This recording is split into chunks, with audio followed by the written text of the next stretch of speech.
4వ తరగతి తెలుగు ఈ మాసపు పాట వెయ్యేళ్ళ కవినోయ్. 1000 సంవత్సరాలు వెనకాల కవినోయ్, 1000 సంవత్సరాలు పోయాక కవినోయ్. వేదాల రుక్కలో పాడాను నేనోయ్, వాల్మీకి గొంతులో ప్రవహించినానోయ్. 1000 సంవత్సరాలు వెనకాల కవినోయ్, 1000 సంవత్సరాలు పోయాక కవినోయ్. వ్యాసర్షి గీతిలో ప్రజ్వరిల్లినానోయ్, కవి గుణార్జుని రక్త కణమును నేనోయ్.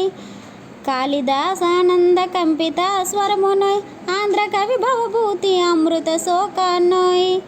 1000 సంవత్సరాలు వెనకాల కవినోయ్, 1000 సంవత్సరాలు పోయాక కవినోయ్. తిక్కన్న తెలుగులా తీర్పునైనానోయ్, ఈనాటి పాటలో ఇమిడిపోయానోయ్. అన్ని భాషలవన్నీ చిన్నలైనానోయ్, ఆ సంతముల వరకు ఆవరించునానోయ్. 1000 సంవత్సరాలు వెనకాల కవినోయ్, 1000 సంవత్సరాలు పోయాక కవినోయ్.